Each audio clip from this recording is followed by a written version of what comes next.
Classroom English for Teachers. In this video, I am sharing you some common and simple English instructions which we can use in our classrooms. നമ്മളെല്ലാവരും ക്ലാസ്സിൽ കയറിയാൽ കുട്ടികളെ good morning പറഞ്ഞ് greet ചെയ്യാറുണ്ട്. ഇത് LP ക്ലാസ്സുകളിലാകുമ്പോൾ കുറച്ചുകൂടി ഇൻറ്റിമേറ്റായിട്ട് കുറച്ചുകൂടി സ്വീറ്റായിട്ട് എങ്ങനെ പറയാമെന്നാണ് പറയുന്നത്.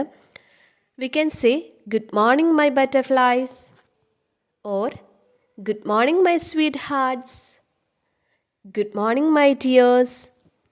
അടുത്തതായി കുട്ടികളോട് ഇരിക്കാൻ പറയുന്നതിനായി all of you please sit down എന്നോ all of you take your seats എന്നോ പറയാം. ടീച്ചേഴ്സ് ക്ലാസ്സിൽ അറ്റൻഡൻസ് വിളിക്കുമ്പോൾ ചില കുട്ടികൾ വളരെ ശബ്ദം താഴ്ത്തി പറയാറുണ്ട്. അവരോട് ഉച്ചത്തിൽ പറയാനായി എങ്ങനെ പറയാം? Can you speak little more louder? എന്നോ sorry I can hear you, speak louder എന്നോ പറയാം. ടീച്ചേഴ്സ് വരുന്നതിന് മുൻപായി തന്നെ ടേബിളിൽ ന്യൂസ് ബുക്കോ കോപ്പി ബുക്കോ നമ്മൾ വയ്ക്കാൻ പറയാറുണ്ട്.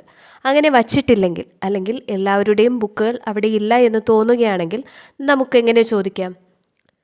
Didn't anyone keep their book? എന്നോ only a few books are here, didn't everyone keep their book? എന്നോ ചോദിക്കാം. കുറച്ച് ചോക്ക് കൊണ്ടുവരാൻ എങ്ങനെ ആവശ്യപ്പെടാം? Can you go and bring some chalk please? ഒരു കുട്ടിയുടെ കയ്യിൽ പേപ്പറോ മറ്റെന്തെങ്കിലുമോ ഓഫീസിലേക്കോ മറ്റെവിടേക്കെങ്കിലുമോ കൊടുത്തു വിടണമെങ്കിൽ എങ്ങനെ പറയാം? Could you give this paper to office? വരാന്തയിൽ ഓടി നടക്കരുതെന്നോ കളിക്കരുതെന്നോ എങ്ങനെ പറയാം? Don't run and play in the corridor. ഇപ്പോൾ മഴക്കാലമല്ലേ, ഇൻ്റർവെൽ സമയത്ത് കുട്ടികൾ പുറത്തേക്ക് പോകുമ്പോൾ തെന്നി വീഴാതെ ശ്രദ്ധിച്ച് നടക്കണം എന്നെങ്ങനെ പറയാം?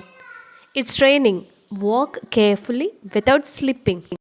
മഴ പെയ്യുന്ന സമയത്ത് കുട്ടികൾ വാഷ്റൂമിലോ മറ്റോ പുറത്തേക്ക് പോകുമ്പോൾ നമുക്ക് എന്ത് പറഞ്ഞു വിടാം? Go to washroom and come back quickly.